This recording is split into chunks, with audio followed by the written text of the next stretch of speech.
And we are live. All right, man. What's up? What's up? My mic working over here pretty good? Yeah, sounds like it. Man, we're all right. Welcome back, everybody, from a nice weekend. Hopefully, everybody had a good weekend out there. It is Monday, still Monday morning right here, Anthony. Yep. Excited to be with everybody. It's just a Patrick and Anthony show for today. No guest, although we have loved our last guests that have come in here. It's been an exciting show. I think we've got a guest tomorrow. I think so, yeah. Yeah. We've got a guest tomorrow. We're going to have some fun stuff the rest of the week, obviously planned for you. But for right now, you just got Anthony and I running through some great stuff. I do want to make a big announcement for tomorrow, everybody. We're not going to do a live show during the day. We are going to be coming on live tomorrow evening for a 3-hour segment where we are going to be giving you live reaction to everything you need to know about elections. We're going to be covering it just like the big news channels do, except you're going to get a lot more entertaining coverage from us than you're ever going to get from them. That means that we'll be tuning in to what's going on in the supervisor of elections. We'll be getting the same information that they are getting. We'll be able to respond, give you what it actually means to your life and how it is going to, if I could talk today, shape how Central Florida looks in the years to come. There are so many big decisions that are happening tomorrow. So, Anthony, I'm very happy that we're going to be able to come on live tomorrow evening, answer questions. It'll be very interactive as we see the results begin to come in. Tomorrow's big election, August the 18th. Excited to bring that one, Anthony. Oh, yeah, me too. I'm really happy that we're going to get a chance to do that. Now, before we get started, how was your weekend, brother? It was good. One of my friends got engaged. I Mhm. mentioned that a little bit ago. So helped him film it, shot some pictures. That's good, man. Yeah. Always good when they say yes. Oh, yeah. I was excited for that, too. I was like, oh, yeah. It's so true, man. Like, when you think about it, like, you never think about someone's going to say no at one of these proposals, right? Yeah. I mean, that's just have you ever seen that happen? No, have you? Yeah. Really? Yeah. Oof. At a beach. It was Someone bad. that you knew, or was Yeah. it just? Oh. Yeah. And we thought it might happen. Mm. It was St. Pete Beach. Okay. Proposed. Girl had only been with him for about 6 months. I think we all kind of were like, is she really expecting this, or is she just thinking they're going on like a trip? Yeah. And everybody was there. Her family was there. Don't want to laugh. Bro, it was brutal. Oh. Like, if you've ever, because I wasn't there to film or do anything like that. Yeah. But I'm sitting there. Like, what do you do after that? Yeah. What did you guys do? Okay, so then what happens is you're supposed to have like a party and everything like that. They disappear. They go off to have whatever talk they're going to have. They actually handled it with some class. They came back in because everyone's kind of sitting around having a drink. Everyone's talking but doesn't know what to do. They both came back in holding hands, and we're like, everybody, we appreciate you all being here. We've both decided this is not the right time for us to move forward with a marriage right now. But with all of our family and friends that are so dear to us and close, we'd love to make sure that all of us enjoy this time together. We'll still be together, that kind of thing. Yeah. And then everybody kind of awkwardly had dinner and a drink and then kind of left. But I thought they handled it with a lot of class. No, I think that's how you should do it. I mean, like, it's sometimes, I'll be honest, it might be just too soon for things, because it's like They broke up a couple months later. oh, well. I was surprised it lasted more than a week beyond that right there. Oh my God. Then again, Lord knows I'm no one to talk about relationship advice. By the way, everybody, I've got my favorite candy right here, little sweet tarts right here. Just a good sugar rush to go along with the energy drink here. Anthony, I want to bring us into our first segment, everyone. We're going to be talking about everything in Florida here today. A lot of great stuff going on around Central Florida. Let's jump right into it. It is this, everyone. The voting. Tomorrow is the big election, August the 18th. Hopefully you've gotten out before that time and you've been able to do some early voting. If you haven't, I want you to keep in mind now your best option is just to show up to your voting precinct tomorrow, August the 18th, and vote for whatever candidate you think is going to best lead Florida and Central Florida. But really what we have been focused on here are the elections that are local, because it is my opinion that these local elections are going to shape how this community is built in the years to come. I want to go over something, the word that gets very confusing, everybody. Florida is what's called a closed primary state, which tends to what that tends to where that tends to lead people is that you can't vote for anything that's not like if Republicans have to vote for Republicans, Democrats have to vote for Democrats, but that's not technically the case, okay? Every Central Florida election on the August primary ballot is open to all voters, regardless of the party. Okay, so when you hear this term closed primary, it's a very misleading term this time of the year. The biggest local races are, in fact, nonpartisan. That's stuff like county mayors, school board, judges, these local things that matter. You can come out and you can vote for them regardless of the party that you're affiliated with. Some party races are what's called universal primaries. This is something, I'll be honest, I just found out about here. This happens when all qualified candidates in a contest are from the same party. So all voters in the district vote, and the top voter gets the win outright. I want to be clear about this. Orange County Mayor, the big one that we are going to be watching tomorrow, it's nonpartisan. All voters can vote. And with 4 candidates, the winner needs 50% plus 1 to win outright. Otherwise, we will not have a winner tomorrow. And we're not going to get that moment, Anthony, where we're going to stand up and go, the winner is, and we're like, oh, or like that. What more than likely is going to happen is the top 2 are going to be in a runoff after tomorrow, unless one gets over 50% plus 1. And then we're going to find out in November. Now, if that happens, we're going to find out then, and that's when in December they will actually take office. The results should start coming in just after 7 p.m. tomorrow. We're going to look for what that's going to tell us early, because that's going to be a lot of those early votes that came in as they're tallying up the people that are just finishing up at the voter box tomorrow, who are doing it like during the same day. As I said, voting tomorrow, running 7 a.m. to 7 p.m. Anyone in line by 7 p.m., you get to vote. All right. So don't wait. Don't get in line at 7:30 thinking you're just going to be able to drop in there. 7 p.m. in line, and you get to vote. So what you want to do is you want to find your precinct. All right. Go online, put in something like find my precinct or something like that into Google, and find out where you're supposed to vote if you live in Orange County or whatever county that you live in. The point I want to make is this. Do not think because you're affiliated with one party or the other that you cannot vote in this local election here. Please understand that you can, especially for this Orange County mayoral race, which is so vitally important to where Central Florida goes. I don't care if you're a Dem or you're a Republican, get out there by tomorrow, and vote at your precinct and vote for the candidate you think is best ready to lead Central Florida. Why are we so focused on Orange County? Because so goes Orange County, so goes the rest of the Central Florida area. I want to say that again. So goes Orange County, so goes Central Florida. While we are going to be following Seminole, Lake, Osceola, and others around Central Florida tomorrow, and of course the state, we're going to be following that as well for the governor race and others that are going to be associated with that. I want you to know our primary focus is going to be on what we see in Orange County. Orange County is the hub of central part of Florida. It is where the major commerce is at. It is what's going to tell us what's going to happen in other areas of Central Florida. And so goes Orange, so goes the rest.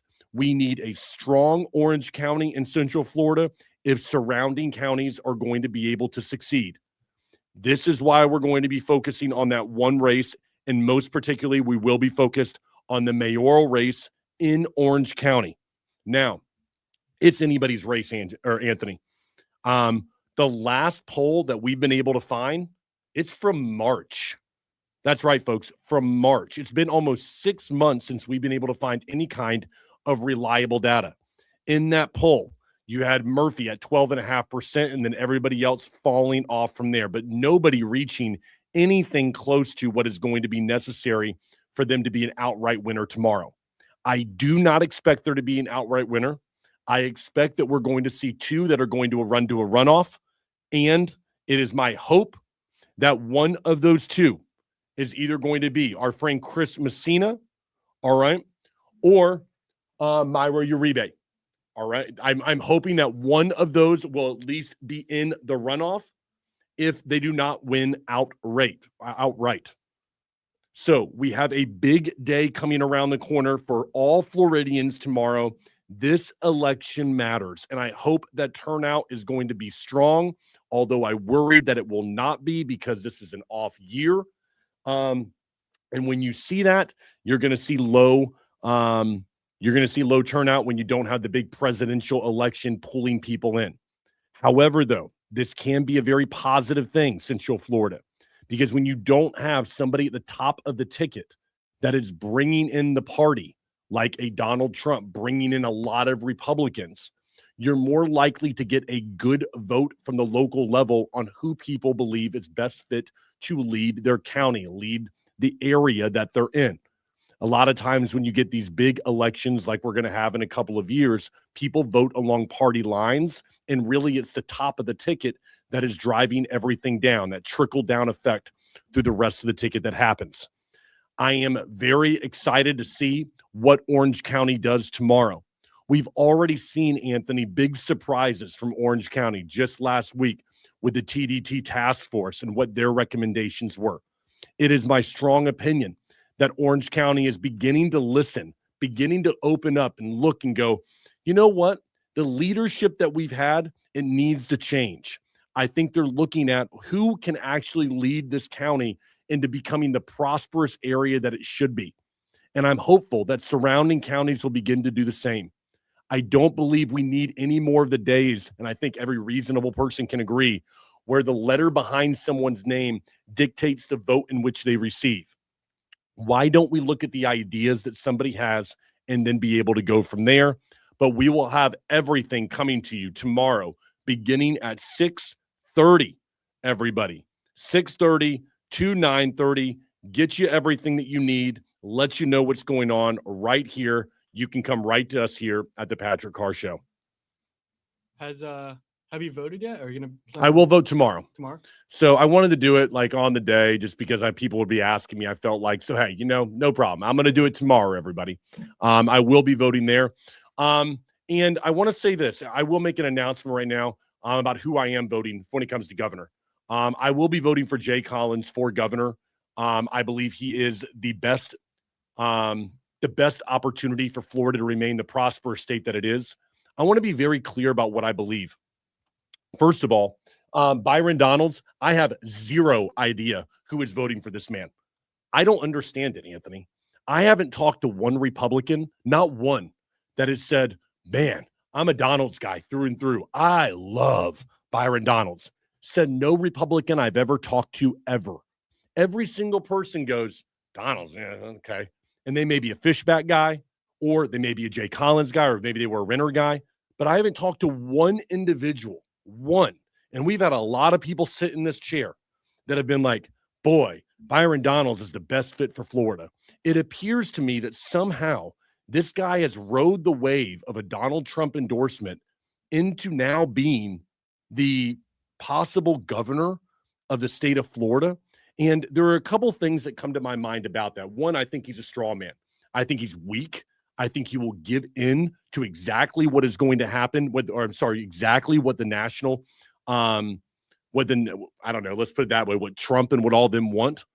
I just don't see this guy standing up for anything. I find him to just be a straw man, the way he speaks, the way he carries himself. I find it to be weak. And nobody, in my opinion, is like, this guy's exciting. So I fail to understand how he is even the front runner in this entire thing. And then my second message is for people who are Fishback fans, okay?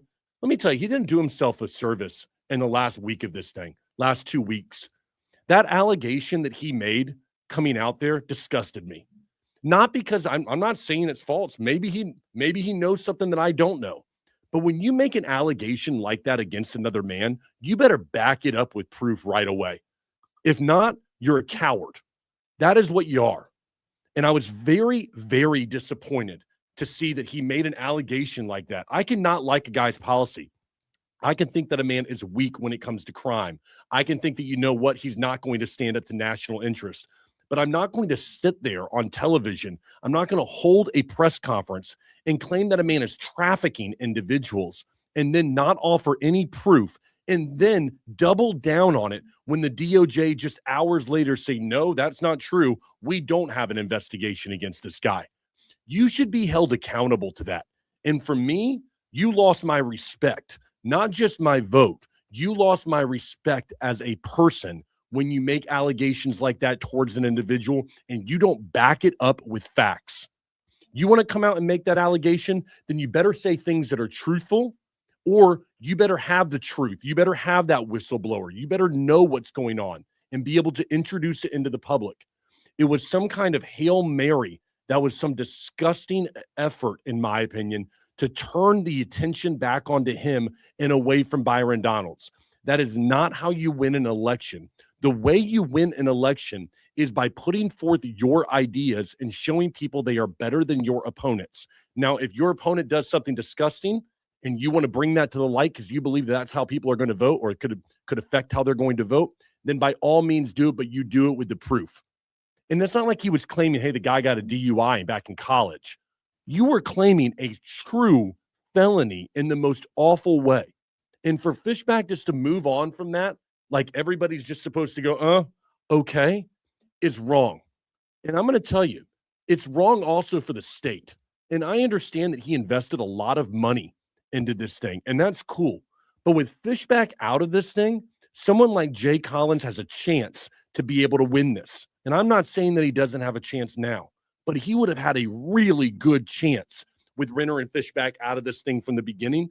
And Fishback, to me, lost not only my vote, but respect that I would have had, because that was a wrong thing to do. It is my sincere opinion, after spending time with Jay Collins and his family, that that man has the best interest of Florida and not himself in mind. And I would encourage everyone, do you believe that this guy is a bad dude? I don't. This guy is a good man, in my opinion. I mean, I don't know if people believe that he's a bad guy or what he believes in, or maybe they don't think he's strong enough on something, but that guy cares genuinely about the state of Florida. He has a proven track record of serving this country. Him and his wife have served the country honorably. He has done a beautiful job as a lieutenant governor. He has done a great job of campaigning with class. This is a guy right here that sat right there and answered questions from us. He, in my opinion, is the best choice to lead the free state of Florida. And as I'm hopeful that people will catch on and vote for him. If you were going to vote for Fishback, vote for Collins. It doesn't mean you didn't like Fishback, or you didn't like the fact that the guy was out there and he was a business guy. And you know what? He had some great ideas, and no one's denying that. But if we're going to be able to pull this state out of a Byron Donalds administration, it's going to be through Jay Collins tomorrow. Period. Hard stop. And for this show, for me personally, what Fishback showed when it came to character just 2 weeks ago was disgusting. And I will not be putting my vote or any endorsement behind someone like that. And it's my firm opinion that Jay Collins is the best individual to lead this state. And I'm going to say this. I don't know who the heck is voting for Byron Donalds, because I haven't found it. Maybe some old people down in Naples. Maybe that's who it is that is going to carry this entire thing. But come on, Tampa, Orlando, Central Florida could carry Jay and make this thing something special right here. And I'm hoping, Anthony, that's exactly what happens. Yeah, I definitely think, too, that a lot of people, since Trump endorsed him, hasn't done any research on Byron Donalds. Like, oh, what does he want to do? Anything like that. They just say Trump's endorsement. It's like, all right, I'm voting for that person, without seeing the other candidates and what their beliefs are. And I feel like Jay Collins is better than Byron. I appreciate it. You know, me and you have our own opinions about things. I think we agree on this one. Mm-hmm. After meeting him, I've spent some time with him just a couple of weeks ago. I went out there to a fundraising event for him where we were able to kind of be out there, talk to some people about who were voting for him. And there was a lot of excitement in the room. We were out there in Leesburg, on the Villages area. Really exciting stuff. So again, it's going to be a lot tomorrow. A lot of things happening, both from the state, local level. You can catch it right here, 6:30 tomorrow. We'll be going live. We'll give you the landscape, and then we will actually be watching everything that your local news stations are watching, getting all the information in real time for you. Anthony will be toggling back and forth between counties as numbers come in, so we'll be able to give you some live updates. Join us tomorrow anytime between 6:30 and 9:30. We'll also be accepting your questions. We want to make this interactive and make it something special for you. Anything else on that one, Anthony? No, I guess just a question Yeah, what's up? to you. Do you know why like DeSantis hasn't endorsed Jay, or is it like just Well, there's a lot of rumors about why, that their relationship is tense, that there have been some comments that Jay has made that, he is not liked. Let's put it that way. I get it. I'm going to have to admit, very disappointed in Governor DeSantis for this. I've never found the guy to play on the sidelines. I've always found him to have an opinion and a strong opinion and to say how he feels. And I think that that's what people have loved about Governor DeSantis. It's sad to see that his own lieutenant governor didn't get his backing when someone like Byron Donalds got President Donald Trump to give a backing months and months and months ago. I really believe he should have done that. And I think it would have been in the best interest of Florida for him to do that. He sat on the sidelines and he's played this fence game. And it leads me to believe he's doing it for a reason about whatever his next office is going to be, and that he doesn't want to endorse somebody to piss off the other side. Because I've got to believe that whatever he chooses to do next, like run for Senate, that there's going to be people on the Donald side and there's going to be people on the Jay Collins side who are the big money donors that he's going to need in order to fund those campaigns. So why piss anybody off? He can sit on the sidelines, still have his great reputation, but in my opinion, it's a real disservice to Floridians because he has an option to go in there and really back somebody that's been working alongside of him, even if that person maybe has not been his favorite individual. They don't want to go have beers together. That's fine. But Byron Donalds is not going to be the best option for this state. And I cannot understand what Republicans are excited about this guy. I haven't found one. Millions of dollars the guy has. He is the most, in my opinion, fake and disingenuous candidate that we have running. And that is not the person that I want to carry on the DeSantis flag of making sure that Florida is that wall that national interests are backed against or bashed against. I don't want to see that. So this, to me, very big day tomorrow. Very excited about what's going to happen, and I'm just interested to see how the voting turns out, especially the state level. Where are these votes going to be coming in from? All right. Yeah. I want to jump to our next segment. Okay. We missed it, Anthony. We were supposed to be there on Friday, and we were doing multiple podcasts and out there actually in the city of Orlando, someplace that Buddy Dyer should try going to, but he was not there. He was at the Plaza Live for his State of the City address. That is right. Our mayor does a State of the City address. Now, I looked through this thing and absolutely a joke. I've been able to watch this, and all it is just like a guy standing up there praising people. We got more seal claps. Oh, yeah, let's go. Okay, great. Police, firefighters. Everybody just gets claps, and all that stuff. But no real issues are actually discussed right here. He really talked a lot about Amendment number 3 and what that would mean to city budgets. He talked about there being possibly slower 911 response times and that there would be, blah, blah, all this stuff. I want to read for you the quote, the audacity that this guy had to say when he was talking about less funding coming in to local municipalities if Amendment 3 were to pass. This is the homestead exemption. You ready for this, everybody? Quote from Buddy Dyer on Friday. If funding is reduced, cities will face difficult choices about the services that residents expect every day. It could lead to slower 911 response times, parks and neighborhood centers being open at fewer hours, a reduction in programs and services that residents value, like repaving roads, summer camps for kids, or simply cutting the grass along our streets. End quote. That is what Buddy Dyer said on Friday in his State of the City address. You know what else might help us to not waste money? Maybe if instead of building parks underneath interstates for $34 million, perhaps, just maybe, we could focus on grass cutting Like real simple stuff that I think common sense people would go, park underneath a I-4 interstate? Or should we maybe allocate some funds towards cutting the grass? Like, if that's the choice that we have to make while we're wasting $12 million digging up Church Street, $34 million on building a park underneath the interstate, then maybe we need to watch how we spend and allocate money and spend less time knocking down an amendment and how, like, be a little smarter, perhaps, in what we do as a city.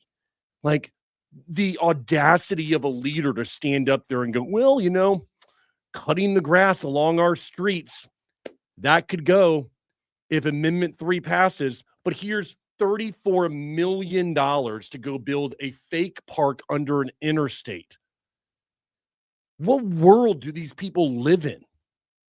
I mean, the guy is, I don't even know if he's living in a reality right now or if he's just been in a position so long, it's kind of like, I'll just say whatever I want. I know I'll get a clap out of this thing and we can move on from this entire thing. It's an absolute joke. I'll tell you what was not addressed in his speech: all the downtown business closures, all the after midnight ordinance and what the results of those have been, visit Orlando and how it's affected the city, TDT spending and his thoughts on what the task force said last week. All his pitch did was focus on crime. Okay, good. We've talked about crime last week on our show, and I'm not going to go into it right now. And Amendment 3. That's all he was doing in the exact. It was praising public works, praising police, praising firefighters, first responders, teachers, the whole 9 yards. But no real substantive issues were ever discussed in this speech. We're supposed to be looking at the state of the city, a state of the union. What are the goals? What are the plans? What have we accomplished? We're bringing no private industry into the city. We're building stupid projects that nobody understands.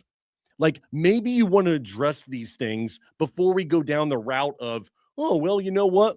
If Amendment 3 passes, cutting the grass along our streets could take a hit. Well, luckily, Buddy Dyer, with your parks initiative, what are we going to do? Throw some turf underneath I-4 so we don't have to cut that. But millions of dollars are being poured into stupid projects like this. Have you been down Church Street right now? It's simply exactly where me and you left it, Anthony. It's just a literally 500 feet of street with no bricks on it. It just sits there. Nobody does anything.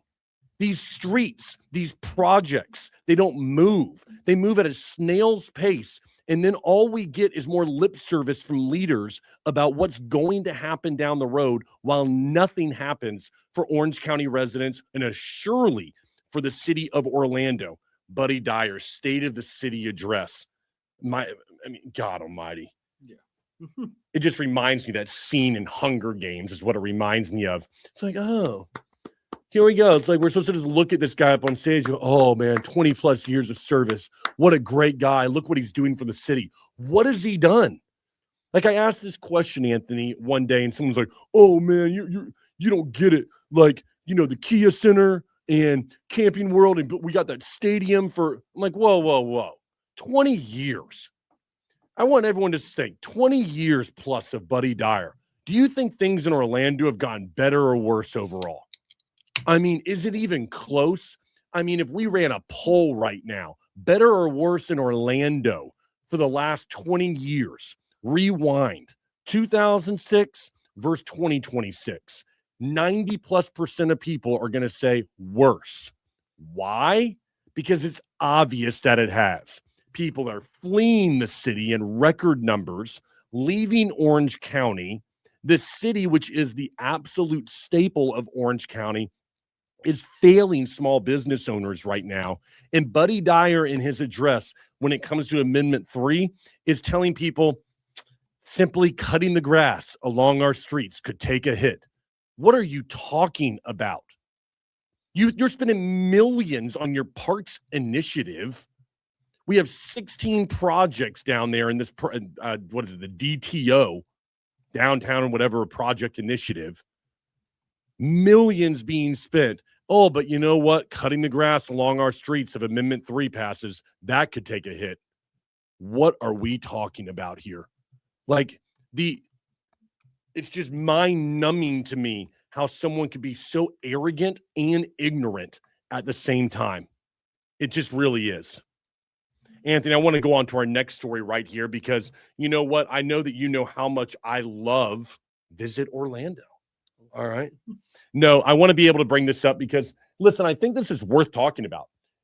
In the wake of our conversation that we had last week regarding their public meeting for Visit Orlando being held at Isleworth Golf and Country Club last year, one heck of a public meeting inside arguably the most private country club in all of Central Florida.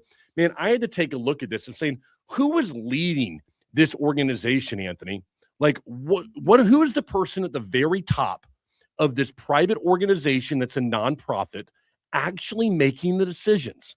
And I'm going to say her name correctly. Her name is Cassandra, and I want to say it, Mate. Cassandra Mate. That is her name. All right. Now, I could be pronouncing that slightly discorrect, but no, that's what I'm trying, okay? Now, I was like, who is this person racking in hundreds upon hundreds of thousands of dollars a year? So I started looking at her career, and I'm going to read off some of the stuff that I was able to find right here. She spent most of her career in the same industry, taxpayer-supported destination marketing organizations. Let's say that 5 times fast. That's right. Most of her career in taxpayer-supported destination marketing organizations. They're called DMOs, plus hotel sales. Every city has one of these bureaus, and executives move between them. So 10 years she spent as a CEO of Visit San Antonio. Before that, leadership roles at Visit Dallas and Starwood Hotels. She went to the University of Texas in Austin. She joined Visit Orlando February 2021. She's as the first female CEO in the nonprofit's 41-year history. So her entire career that I'm able to find is hotels into DMOs. Think about that as your career path. Taxpayer-supported destination marketing organizations, DMOs. I didn't even know this was an actual thing that people were able to get into. So what you do is you get involved at a small DMO, and then you get promoted into bigger DMOs. There's your career path right there. What? There are taxpayer funded of these organizations everywhere, like Visit San Antonio, Visit Dallas. What world are we living in where these organizations are just all over the place taking county money to be able to promote the county, but then obviously have no kind of accountability to those places that they serve? The numbers are so crazy. In fact, we're talking about they actually had the nerve in Visit Orlando to say in 2025 that with that 76.7 million people came to Orange County, and that they accounted for $94.5 billion in economic impact. The number is insane. All right. They basically took everybody that came to Orlando, how much the average person spends when they come here for a vacation, and attributed it all over to Visit Orlando. That's basically what they did. It is absolute crap when it comes to accountability right there. Now, I want to talk about actually what this looks like when you look at this person's salary, because it's going to disgust, I think, most people who think about Visit Orlando as being some county or city organization like it's meant to think. Visit Orlando receives $100+ million a year, 30% of all of Orange County's tourist taxes. You know, that's that TDT fund that's out there. In 2023, that was $105 million. That's 92% of their total funding. Almost everything from Visit Orlando comes from the county, everybody. When she was hired, her pay was $395,000. It's grown $190,000 in 3 years. A total compensation listed at $631,000. By the way, that's double what the Orange County mayor makes. Form 990 shows her salary at $584,000, and plus her benefits and getting on top of that up to our $631,000. The top 13 executives, oh my gosh, Anthony, and employees in this organization, $4.1 million. in a nonprofit that takes in 90+% of its money from Orange County residents. Someone look at this and go, what? Imagine running your business and you get paid over $500,000 a year and you don't have to sell anything. You just get a fat check written to you as a CEO by the county for $100+ million a year, and then you take out almost $700,000 for your salary. You don't actually have to go make any money. It's given to you in your contract with a county. No CEO, no one who's ever run a small business in their life can even fathom what that would be like. To just go, oh, here he comes 2027. I got that around the corner. It's time for me to get another fat check, everybody, because it's time. And Orange County pays me. So I don't have to go recruit anybody. I don't have to go do anything. I don't have benchmarks I have to meet during the quarter to make sure I'm guaranteed the funding. None of that. It's just here. I'll work my way through what are called DTO, or make sure I get the ground. Work my way through, I guess these DMOs is what they're called, taxpayer-supported destination marketing associations. I'll go from a small one to a big one. I'll raise my salary up, and then I'm guaranteed to get all this money coming in from the county. And I go, yes, here we go. Give me more money. Give me more, which she has done. $190,000 more since she started. For what? This absolutely bogus statistic that Visit Orlando gives, that they've generated $94.5 billion in economic impact. It is the absolute crap when you think about how they come to that number. There is no way that you can equivalent how you are responsible for that money. I would love to see that formula that they are using right there to come up with that. It's non-existent in any real world. I can't believe that this is what we are looking at right now. When people talk about why am I so upset about it, it's because you have a nonprofit that is out there accepting almost all of their money from taxpayers, a small sliver of about 10% coming from dues from 1,600 people who are a part of, or 1,600 venues that are a part of their organization. We've spoken to many of them, and none of them want to be a part of them that we've spoken to, but they all feel like if they're not a part of it, they're somehow shunned out of whatever opportunity that might be given to them at some distant point in the future by Visit Orlando. And they don't want to be the one company that is not a part of it. Meanwhile, they get nothing out of it from the individuals that we've spoken to. It is, to me, Anthony, this is where it starts. It always starts at the top. And when I look at Visit Orlando,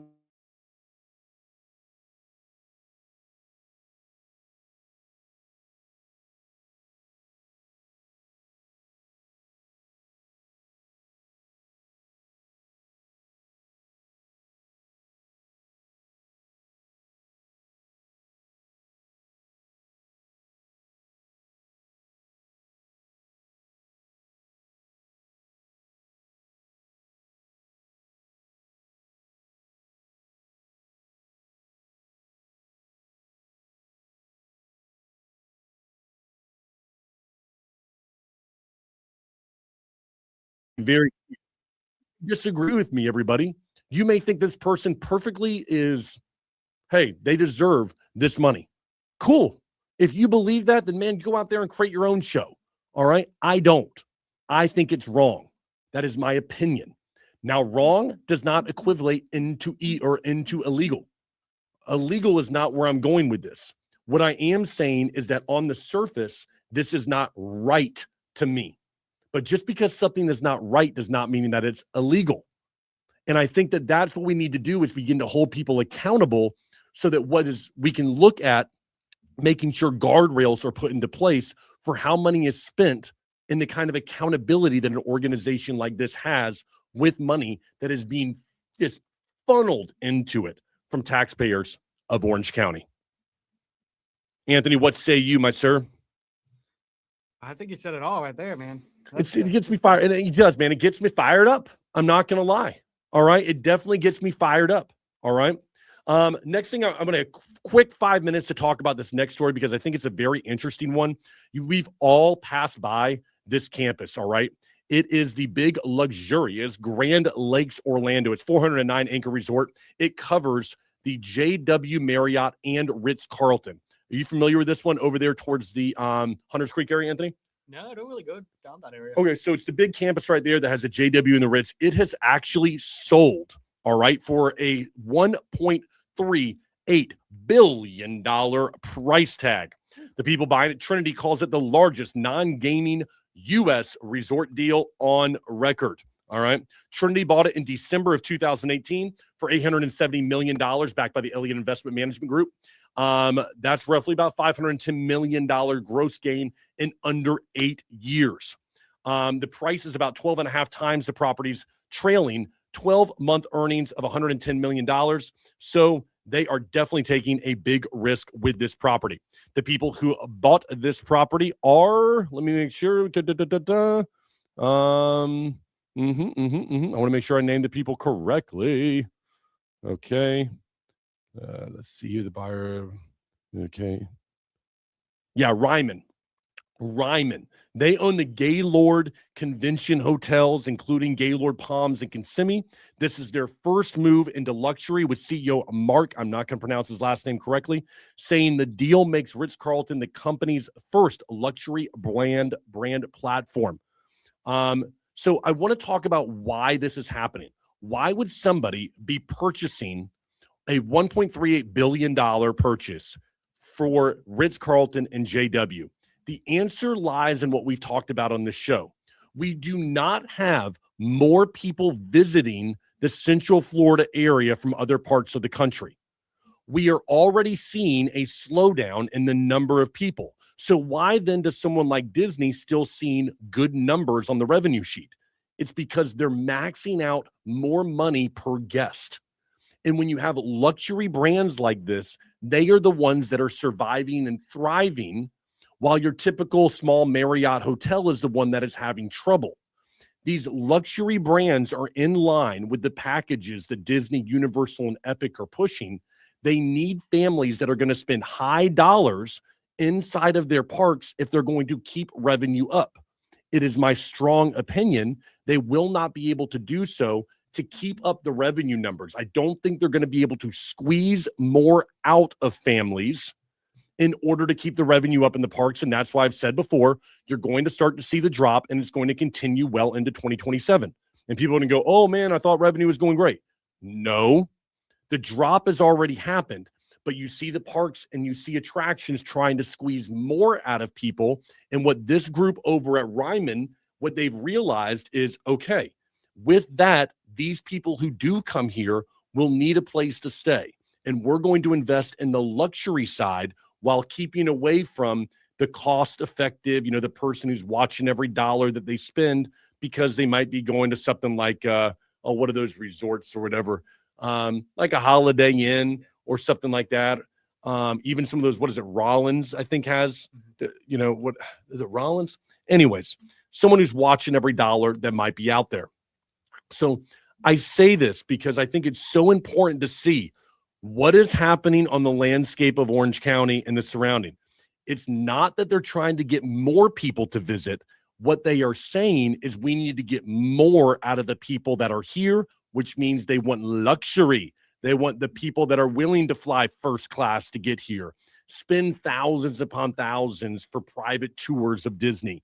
These are the things that they're looking at, and everybody realizes it, which is why you see a huge $1.38 billion purchase of this luxury Marriott property with the Ritz-Carlton and JW here in Orlando.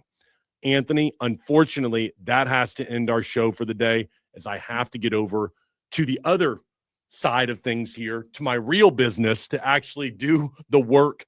I'm going to jump over to a call and make that happen. Folks, hope you enjoyed today's show. Tomorrow, we are really prepping for that as we look at the election. And please tune in tomorrow between 6:30 and 9:30. Anthony and I will be live with our reactions tomorrow. Really appreciate it, everybody.